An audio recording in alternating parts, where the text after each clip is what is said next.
여러분 안녕하십니까? KBC 8시 뉴스입니다. 학살자 전두환 씨가 오늘 90세의 나이로 사망했습니다. 혈액암의 일종인 다발성 볼수종이 사인으로 추정되는데요. 역사적 심판 앞에서 단 한 번도 고개 숙이지 않았던 전두환 씨의 90평생엔 사과와 사죄라는 단어는 없었습니다. 죽음까지 유죄란 비판이 나옵니다. 서울방송본부 정의진 기자입니다.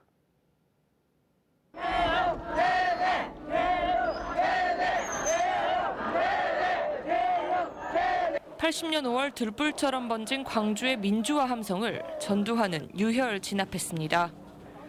날카로운 총구와 차가운 군합발은 수백 명의 목숨을 앗아갔습니다. 4개월 뒤 전두환은 대통령에 취임합니다. 새 정부는 민주주의가 성장할 수 있는 기반을 다지는 일을 하나씩 해 나갈 것입니다. 광주의 항쟁은 전두환 군부 독재를 종식하는 민주화 운동의 원동력이 됐습니다. 1997년 내란과 살인 혐의로 대법원에서 무기징역을 선고받은 전두환. 그럼에도 전 씨는 사과는커녕 민간인 학살을 오히려 정당화했습니다. 광주는 그는 총기를 들고 일어나는 하나의 그 폭동이야. 근데 그러니까 계엄군이기 때문에 계엄군이 진압하지 않을 수 없잖아요. 2017년 회고록에서는 5.18을 폄훼하고 발포 명령을 부인했습니다. 전 씨는 죽어서도 뻔뻔함 그대로였습니다. 대통령의 대선 후에 그 광주 사태의 그 상처를 그 치유하기 위한 여러 가지 조치들을 충분히 못하셨기 때문에 그런 점에 대해서 유감스럽다. 구체적으로 전 대통령이 무슨 발포 명령을 했기 때문에 그 발포 명령에 대해서 사죄하는 그런 뜻은 아니에요. 끝내 사과와 사죄는 없었던 전두환의 사망은 죽음까지도 유죄라는 비판이 나옵니다. KBC 서울방송본부 정의진입니다. 전두환 씨는 끝내 사과 한마디 없이 사망했습니다. 이에 대해 광주 전남 지역민들은 허탈감을 넘어 분노를 나타냈습니다. 박성우 기자가 지역민의 목소리를 들어봤습니다. 5월 단체는 허탈감을 나타내면서도 5.18의 역사적 책임은 끝까지 묻기로 했습니다. 저는 허탈감을 가지고 있을 것 같습니다. 그러나 분명한 것은 5.18 관련해서 학살 최고 책임자로서 전두환의 책과 그것은 사라지지 않습니다. 끝내 사과도 발포 명령에 대한 인정도 하지 않은 채 전 씨가 생을 마감한 것에 대한 분노와 아쉬움은 컸습니다. 전두환은 수천 명을 죽이고 가두고 해놓고도 저렇게 용서 구하지 않고 간다는 것은 일말의 양심이 전혀 없는 인간이라고 저는 생각합니다. 광주에 왔을 때 정말 말 한마디만 했었으면 참 좋았을 건데 그 말 하기가 그렇게 어려웠던가. 좀 괘씸하기도 하고 솔직히 좀 안타깝기도 하고 좀 그런 심정이 드네요. 전 씨의 사망 이후에도 5.18 진상규명과 미납 추징금 징수는 계속돼야 한다고 목소리를 높였습니다. 그릇된 그 역사는 진상이 규명되고 그것은 분명히 이렇게 해서 잘못됐던 것이다 하고 점을 찍고 그리고 이제 다음 단계로 넘어가야 되는 것인데 연희도 저비라도 처분해서 받아내야지 뭐 그건 사람을 갖고 노는 거지 그게 그 말이 될 소리에 의식 9만 원밖에 없다는 것이. 반성과 참여 없이 떠난 전 씨의 죽음에 광주 전남 지역민은 허탈감과 분노로 가득합니다. KBC 박성호입니다. 노태우에 이어 전두환까지 불과 한 달 사이에 신군부의 최고 핵심 인물 2명이 잇따라 사망하면서 5.18 진상규명이 중요한 고비를 맞게 됐습니다. 발포 명령자와 안매장 지시 등 아직 밝혀지지 않은 진실들을 확인하는 작업에 어려움이 예상됩니다. 김재현 기자의 보도입니다. 지난달 26일 사망한 노태우 씨. 광주 시민에 대한 사과 한마디 없이 5.18 진실규명에도 아무런 기여를 하지 못한 채 생을 마감했습니다. 그리고 한 달 뒤 5.18 당시 정권의 최고 실세였던 전두환 씨마저 숨졌습니다. 이들은 발포 명령을 비롯한 80년 5월의 진실을 밝힐 중요한 인물이었습니다. 흔적이 다 있고 증거가 있는데도 그런 발뺌을 하고 끝끝내 사과 한마디 않고 인생이라는 거 언제가 끝나는데 그런 아쉬움이 좀 많이 남습니다. 그래서 5.18 헬기 기총소사를 증언한 고 조비오 신부를 거짓말쟁이라며 모독했던 전 씨는 항소심이 진행 중이었지만 마지막 법적 처벌도 불가능하게 됐습니다. 항소심 공판기일은 더 이상 진행되지 않고 형사소송법 제328조 제1항 2호에 따라 피고인이 사망하였음을 이유로 공소기각의 결정이 될 것으로 보입니다. 이제 5.18 진상규명과 관련해 남은 핵심 관계자들은 최대 30명 안팎. 전두환이 죽었지만 그 하학주인들은 지금 살아있지 않습니까? 심판대에 어떻게든지 세워가지고 우리 안매장이나 5.18 영령들의 죽음을 헛되지 않게 돌아가겠습니다. 얼마 남지 않은 시간 5.18 진상규명을 위한 움직임을 더욱 서둘러야 한다는 지적입니다. KBC 김재현입니다. 전두환 씨의 장례는 수억 원의 세금이 들어가는 국가장으로 치러지지 않을 것으로 보입니다. 현행법상 국립묘지 안장도 불가능한 가운데 여야 대선 후보를 비롯한 정치인들도 조문을 가지 않기로 했습니다. 이상환 기자의 보도입니다. 사망 전부터 전두환 씨의 장례를 국가장으로 치러선 안 된다는 목소리가 컸습니다. 이를 위한 관련법 개정안까지 발의됐습니다. 군대를 동원해 국민들을 잔인하게 학살하고도 평생을 호의호식하며 천수를 누린 살인마 전두환의 마지막 길이 전직 대통령이었다는 이유만으로 국가장의 예우를 받는 일은 절대 있어서는 안 됩니다. 이런 여론을 의식해서인지 전 씨 측은 국가장이 아니라 가족장으로 장례를 치르겠다고 밝혔습니다. 국립묘지 안장도 대상이 아닙니다. 전 씨가 내란죄 등으로 실형을 받았기 때문입니다. 전 씨의 죽음에 대해서는 안타까움보다 비판의 목소리가 더 큰 상황입니다. 전두환은 군내 사조직 하나회를 결정하여 군사 반란을 일으켜 집권하고 5.18 민주화운동을 유혈 진압한 뒤 1980년부터 88년 초까지 대통령 자리를 차지했습니다. 정치권도 대부분 장례식장을 찾지 않을 것으로 보입니다. 더불어민주당 이재명 대선 후보와 송영길 대표는 물론 국민의힘 윤석열 후보와 이준석 대표도 조문하지 않기로 했습니다. 청와대도 근조 화환을 보내거나 예우하지 않습니다. 해외 언론에서조차 군사 독재자, 광주의 학살자로 부른 전두환의 마지막 길은 참회와 사과도 없이 세상을 떠난 당연한 결과입니다. KBC 이상환입니다.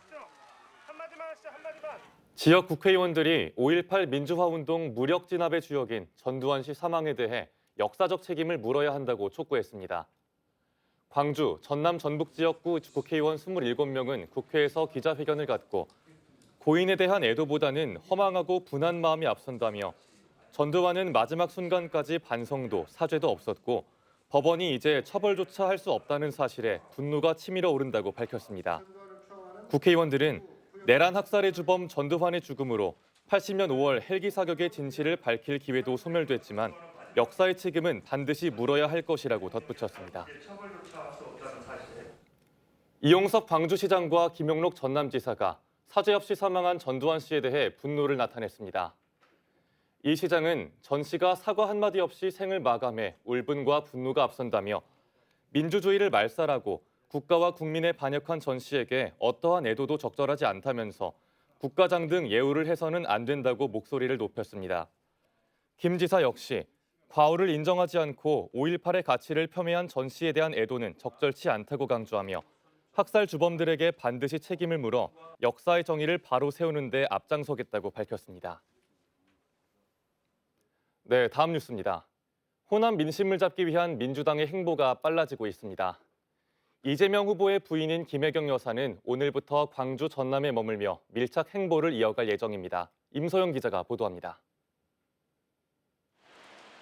이재명 후보의 부인 김혜경 여사가 단독으로 호남 행보에 나섰습니다. 광주 천주교 소아자매의 집에서 열린 고 조비오 신부 유지계승 쌀나눔 행사에 동참했습니다. 전두환 명예훼손 재판을 이끌었던 조비오 신부의 조카 조영대 신부와의 만남을 통해 전두환 옹호 발언을 한 윤석열 후보와의 차별성을 부각시켰습니다. 김 여사는 낙상 사고 이후 남편 이재명 후보와 밀착 공동 행보에 나선 데 이어 호남에서는 단독 일정을 소화하며 적극적인 내조 행보를 이어가고 있습니다.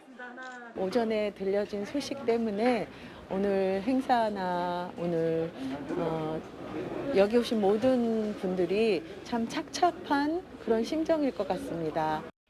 최근 각종 여론조사에서 민주당 이재명 후보의 광주 전남 지지율이 60%에 머물러 있는 상황. 민주당은 수도권 민심에 영향을 미칠 수밖에 없는 호남 지지율을 70-80%대까지 끌어올리는 것을 최우선 목표로 잡고 있습니다. 이재명의 민주당을 선언하고 선대위 쇄신 작업에 속도를 내고 있는 이재명 후보.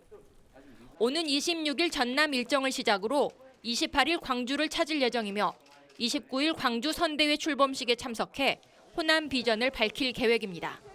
KBC 임소영입니다. 민주당 선대위 핵심 인사들이 잇따라 호남을 찾아 지지율 제고에 나섰습니다. 홍영표 민주당 공동선대위원장은 오늘부터 2박 3일 일정으로 광주 전남을 방문해 기자간담회에 이어 기초, 광역 의원들을 대상으로 문재인 정부 성과와 민주당의 길 강연에 나서는 등 이재명 후보 지지와 정권 재창출의 당위성을 호소했습니다. 어제 우원식 공동선대위원장도 1박 2일 일정으로 광주를 찾아 왜 이재명인가 대선 승리의 길을 가자를 주제로 민주당 지역위원회를 돌며 강연을 가졌습니다.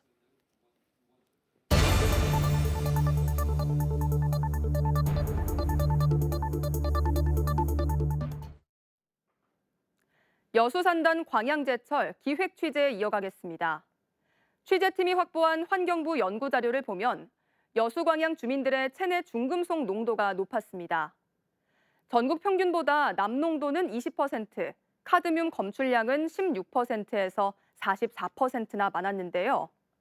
또 고혈압 환자는 물론 갑상선, 피부질환 등 환경성 질환자도 다른 지역보다 상대적으로 많은 것으로 나타났습니다. 지난 30년 이상 지속돼 온 광양만권 산단의 대기 환경 오염물질이 인체에 영향을 미쳤을 가능성이 높습니다. 특별 취재팀 신민지 기자입니다. 환경부 산하 국립환경과학원이 지난 15년 발간한 산단 지역 주민 환경 오염 노출 및 건강 영향 감시 연구 결과입니다. 지난 2011년부터 4년간 여수 광양 주민 3,000명을 조사한 결과 체내 중금속 수치가 상당히 높게 나타났습니다. 혈중 남농도는 여수 주민이 0.1리터당 1.94 마이크로그램, 광양 주민이 0.1리터당 1.93 마이크로그램으로 비슷한 시기에 측정한 성인 평균 1.60 마이크로그램보다 20% 정도 높았습니다. 소변 속 카드뮴은 여수 주민이 0.1리터당 0.62 마이크로그램, 광양 주민이 0.1리터당 0.50 마이크로그램으로 이 역시 성인 평균 0.43 마이크로그램을 크게 상회했습니다.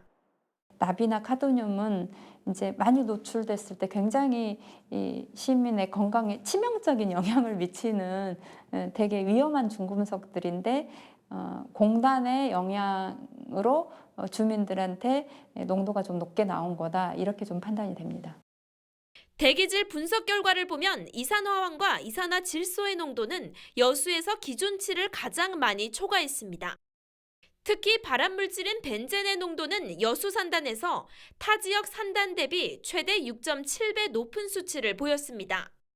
피부와 기관지에 치명적인 오존 농도 역시 지난 2014년에만 여수 광양에서 기준치를 400회 가까이 넘겼습니다.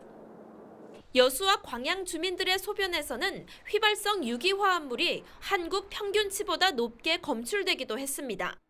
인체가 오랫동안 노출될 경우 좀 문제가 되고 있기 때문에 이런 VOC, 이런 물질들은 좀 잘 관리가 되어야 될 거라고 생각을 합니다. 광양만권 주민들의 건강도 빨간불이 켜진 상황입니다. 광양의 경우 산단 인접 주민들의 고혈압 유병률은 22.4%로 10km 이상 떨어진 주민들의 유병률 16.3%보다 더 높았습니다. 또 당뇨와 갑상선, 알레르기성 피부염 같은 환경성 질환도 산단 인접 주민에게서 더 많이 발생하는 것으로 조사됐습니다. 조사만 이루어지는 거지 그에 따른 대책은 수립되지 않고 있다는 거죠. 그게 매번 반복되는 거예요. 몇 년. 여수 산단과 광양제철소의 오염물질 배출이 중금속의 체내 축적으로 이어지고 주민들의 건강을 위협하고 있다는 사실을 연구 보고서는 잘 보여주고 있습니다. KBC 신민지입니다. 광주 전남의 코로나19 확산세가 계속되면서 중증 환자 전담 병상도 부족해지고 있습니다. 광주 전남의 코로나19 중증 환자 전담 병상은 전남대병원 16개, 조선대병원 13개, 화순전대병원 10개 등 모두 39개인데 현재 전남대병원 4개 병상, 화순전대병원 6개 병상 등 모두 10개 병상만 남아있는 상태입니다. 특히 노인 요양시설에서 집단 감염이 발생한 만큼 중수부는 광주 전남의 대학병원 등의 행정명령을 내려 중증 환자 병상을 추가 확보하는 방안을 검토하고 있습니다. 한편 오늘 광주에서는 39명, 전남에서는 32명의 확진자가 추가됐습니다. 담양의 유경오리 농장에서 고병원성 조류인플루엔자 의심 사례가 발생했습니다. 전라남도는 어제 담양군 대덕면의 한 유경오리 농장에 대한 정기 검사에서 H5형 AI 항원이 검출되면서 해당 농장의 오리 10,000마리를 살처분하고 반경 10km를 방역 지역으로 정해 집중 소독을 벌이고 있습니다. 전라남도의 현지 조사 결과 해당 농장은 출입구 통제가 미흡하고 출입 차량과 운전자들에 대한 소독을 소홀히 하는 등 기본 방역 수칙을 이행하지 않은 것으로 조사됐습니다. 전남에서는 올가을 들어 나주와 강진 등 3개 농장에서 고병원성 AI가 확진됐습니다. 혁신학교의 지난 10년을 돌아보고 평가하기 위한 대규모 토론회가 열립니다. 광주시 교육청은 오늘과 내일 이틀 동안 국립아시아문화전당과 광주혁신학교 등 50여 곳에서 학생과 교원, 학부모 등을 대상으로 더 나은 학교, 더 높은 가능성을 주제로 빛골 혁신학교 포럼을 엽니다. 이번 포럼에서는 교육 대전환기 혁신학교의 역할을 살펴보고 향후 10년 광주 혁신교육의 비전을 모색할 예정입니다. 광주지방변호사회가 올해 법관평가 결과를 공개하고 우수법관과 하위법관을 선정했습니다. 우수친절법관으로는 이승철 광주고법 형사 1부 고법판사와 노재호 광주지법 형사 12부 부장판사, 강미희 광주가정법원 판사와 김동욱 광주지법 순천지원 민사 부단독 판사 등 7명이 뽑혔습니다.